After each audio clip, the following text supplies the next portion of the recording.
This is a nice, simple lifestyle that's not agitating to the mind, that one can become peaceful, growing your own vegetables, living a simple lifestyle, and practicing spiritual life. It's conducive to spiritual life. Living in a city is described as a mode of passion where everybody's running around trying to build something, trying to collect some money, and it's not so conducive towards spiritual life. But that's why we're lucky that we're living out where we cook the food every day. Is where George Harrison bought us the manor. It's got 100 acres of land, and we have 7 acres of that land for growing vegetables. We have a big team of what we call woofers. There's guys who like organic farming. We're working the land with the bulls and producing loads of good fruit and vegetables, and that's what our spiritual master wanted us to do. The simple lifestyle, but having high thinking, high understanding of philosophy. Anyway, we're here to hear Mahavishnu Swami, because he's travels all over, and he's introducing this Bhakti yoga, this yoga system, which is of the chanting of the holy names. There are many types of yoga. We do some different yogas here. You can get the mat out and lie down and do all the stretching yogas, and it's actually conducive towards spiritual life. It's very good, but actually it's quite difficult in this age to do. But the chanting of the holy name, it's recommended. Kali Kala Namarupa Krishna Avatar. In this age of Kali, the chanting of the holy name is the recommended process. And it's a simple process because most people are a bit dull in this age.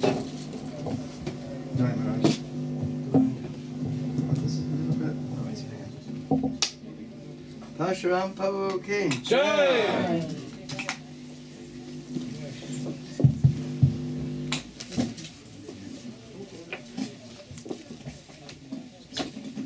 I probably won't allow me to say this, but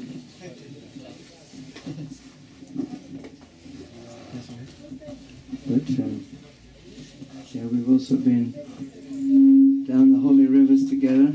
Maybe been seeing the films where we have an inflatable boat going down the Ganga and Yamuna, and after camping on the sandbanks. And avoid the dead bodies.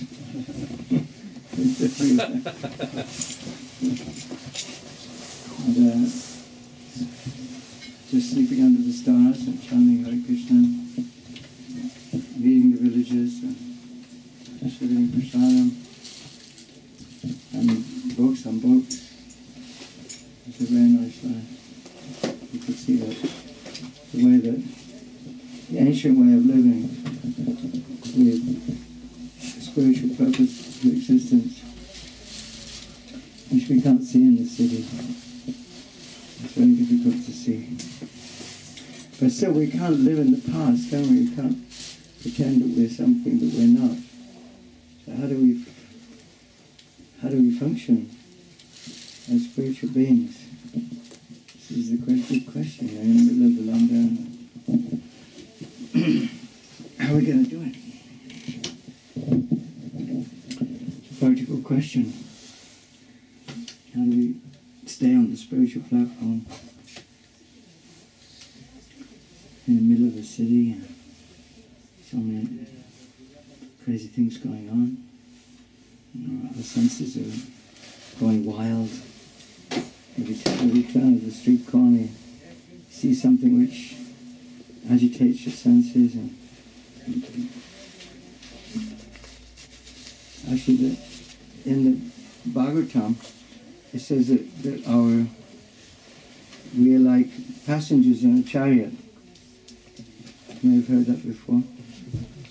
We're passengers in a chariot, and the senses are like the horses of the chariot.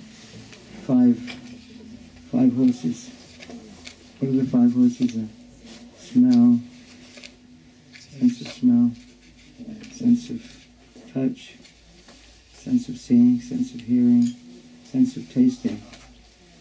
So these are grouped around the mind. The mind is like the 6th sense. We call it the sixth sense. And then the mind is like the ropes, which is supposed to hold the horses. And then, so the mind is like the driver, driving wheel, steering wheel. And then intelligence is like the driver.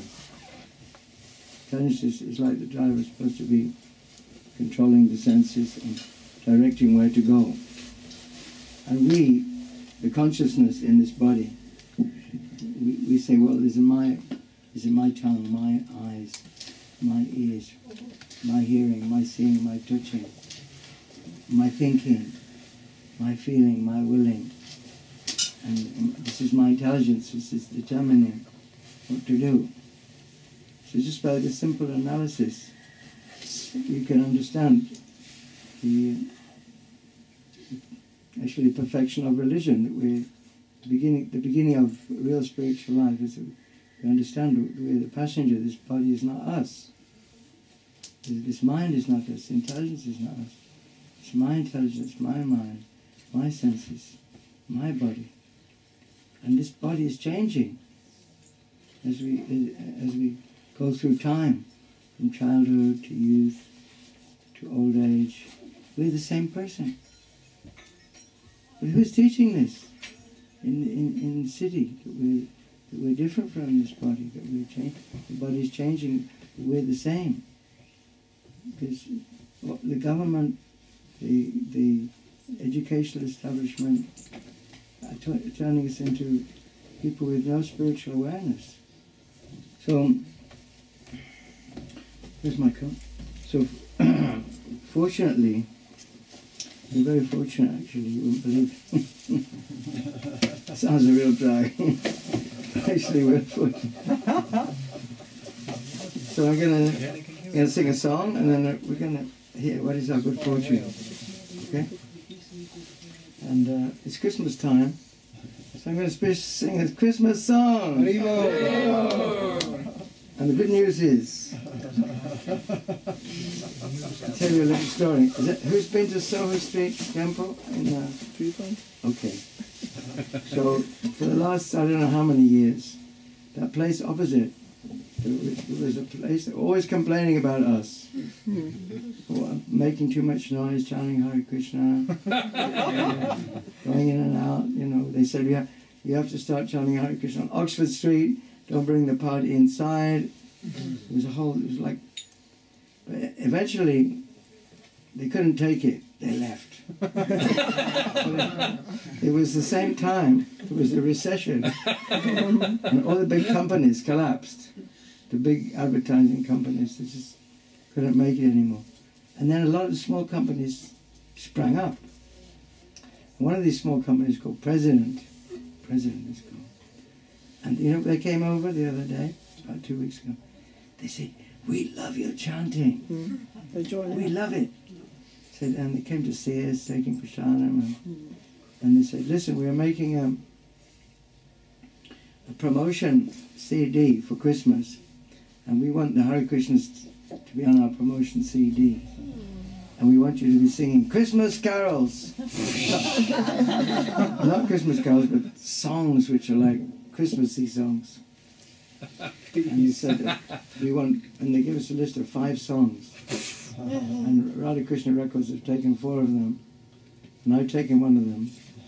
And that's called Jingle Bells. I wonder why. Wonder why I got Jingle Bells. Anyway, I did. So we've been working on this song. We're going to record it in Brighton on Tuesday.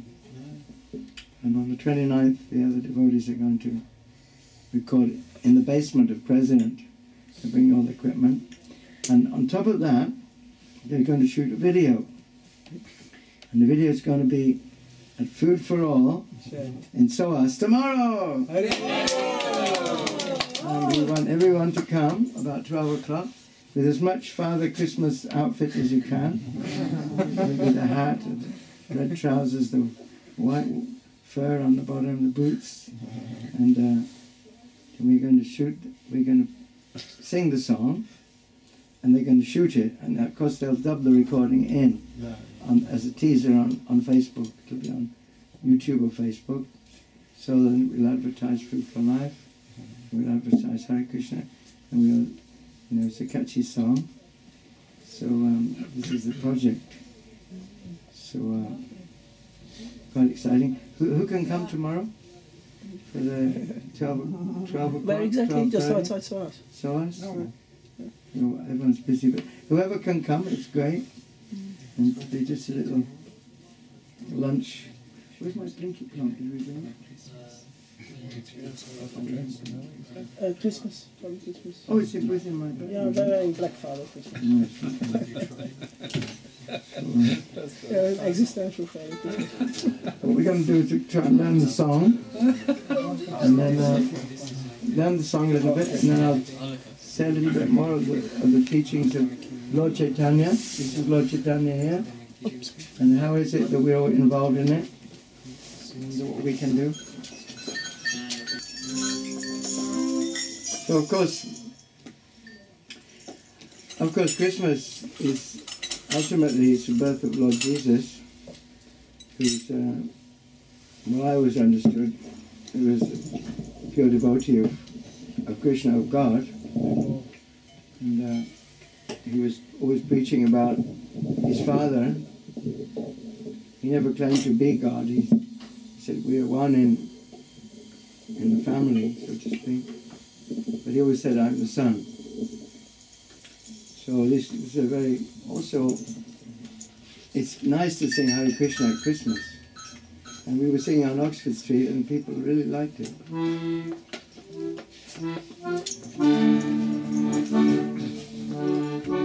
First of all, I offer my respects to my spiritual master, Srila Prabhupada. And he was very interested in following Lord Chaitanya Mahaprabhu. Because Lord Chaitanya, he was called the Kripa Avatar, the most merciful incarnation of God, because he simply wanted to deliver people from repeated birth and death in an easy way. We're all suffering from old age, disease and death, temporary bodies. It's a real problem. So he devised many different ways. Many different ways. And Prabhupada, following in Lord Chaitanya's footsteps. For instance, when he went to the West and he started this Hare Krishna movement, he rented houses and so on. And he had boys and girls living together in the same house. But this was something unheard of in India. And he was criticized for that. And he said, no, listen, in the West you have to do everything according to time and circumstance.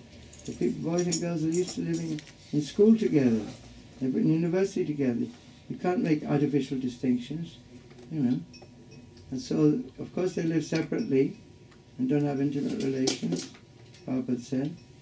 But Prabhupada said that we should also try and think of ways, just like Para is always thinking of ways to spread Krishna consciousness.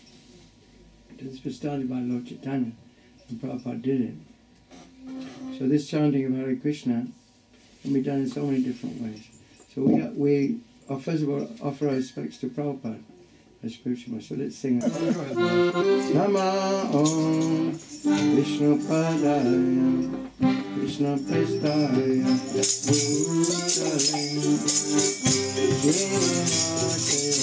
Bhakti Swami Namaste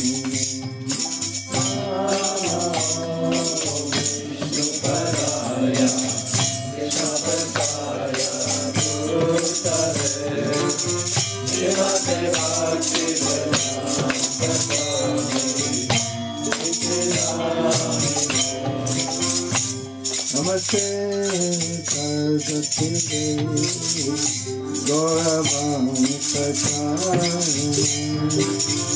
Nirvishesham Sunyavari Achasta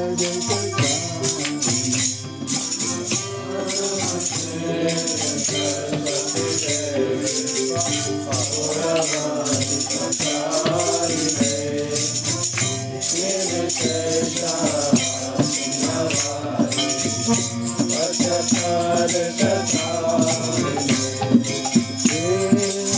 Krishna Chaitanya Prabhu Nityananda Shri Advaita Radha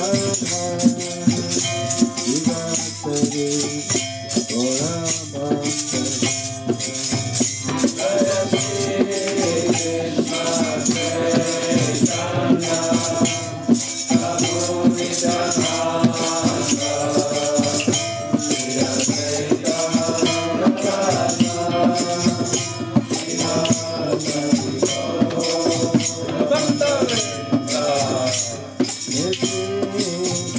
Krishna Chaitanya Prabhu Nityananda